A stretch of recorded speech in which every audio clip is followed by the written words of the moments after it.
आदरणीय दादा आणि जमलेले सर्व शेतकरी भावांनो, माता भगिनी, पत्रकार भवन, आज खंडेनोमी आहे आणि खंडेनोमीला दादा हत्याराचं पूजन होतं आणि आता ही पूजलेली हत्यार आता आम्ही आड्याला बांधणार नाही.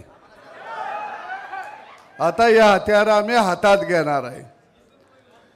मी पहिल्यांदा माझे सहकारी गोपीचंद पडळकर यांना वाढदिवसाच्या शुभेच्छा देतो. दादा, संस्कृती हा शब्द राष्ट्रवादीमुळे मला पहिल्यांदा कळला. काय संस्कृती, आणि तिथं आलेले कोण? तिथं आलेले सगळे गुणवंत लोक होते, कलावंत होते, नकलावंत होते, त्याच्या पुढे जाऊन अब्रूवंत होते. किती महान लोक अख्ख्या राज्यातनं झाडून आलेले होते. पडळकरजी अभिनंदन. असलं गडी पहिल्यांदा जिल्ह्यानं बघितलं. दादा, तुमचं अभिनंदन.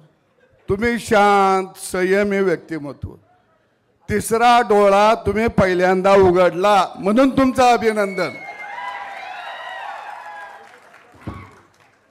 राजाराम बापू हे आमचे आदर्श आहेत.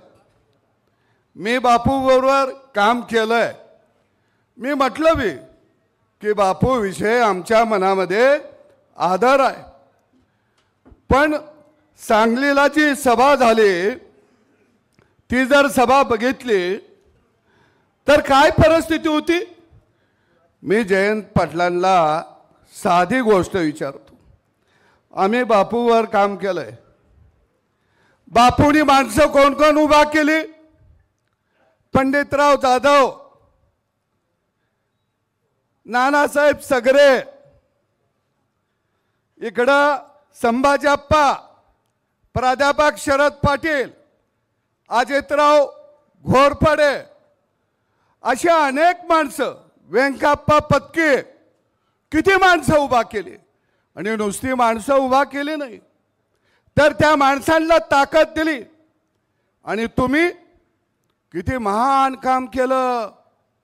तिकडं नानासाहेब सगरे, कवठे मंका सहकारी साखर कारखाना तुम्ही घ्यायला निघाला. अरे 60 एकर जमीन विकली, कर्ज भागतय. नाही, तो कारखाना मला पाहिजे. अरे जे संभाजी पवार राजाराम बापूंच्या बरोबर ज्यावेळी लढले, उभा राहिले, त्यावेळी सांगलीमध्ये अनेक वेळा अप्पांच्यावर जीव यांनी हल्ला झाला, अनेक वेळा झाला. त्या अप्पाने तुम्हाने बापू नंतर खांद्यावरनं सांगलीत आणलं. तुम्ही काय केलं? सूर्योदय छाणला. शिकवू नका. आणि म्हणून दादा,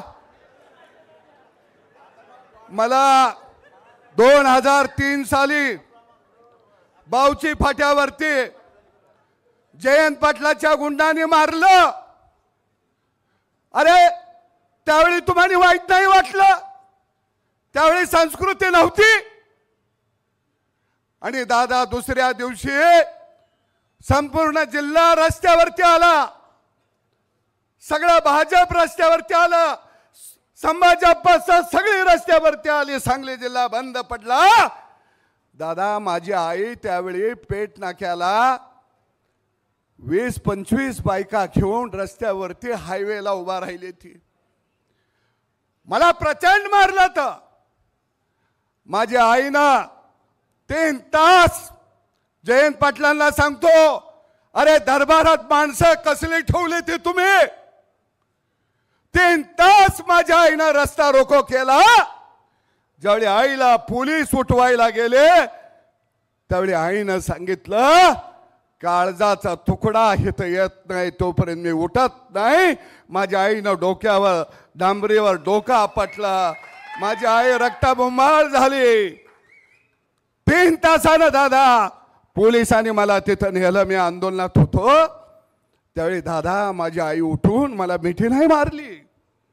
माझ्या आईनं बापाच्या फडक्यात बांधून आणलेली भाकर सोडली आणि सदाभाऊच्या मुखात तो भाकरीचा तुकडा घातला आणि पत्रकाराने विचारलं की आई तुमच्या लेकराला मारलंय, तुमचं मत काय? त्यावेळी माझ्या आईनं दादा एवढं चांगलं उत्तर दिलं, माझ्या लेकराला कुणी मारलं त्याला मला शिव्या शाप द्यायचा नाही. माझ्या लेकरानं या काळ्या आईच्या उदरात रक्ताचं 2 थेंब सांडलं. माझं मन आबाळा एवढं मोठं झालंय, हिमालय एवढं मोठं झालं. अरे अशा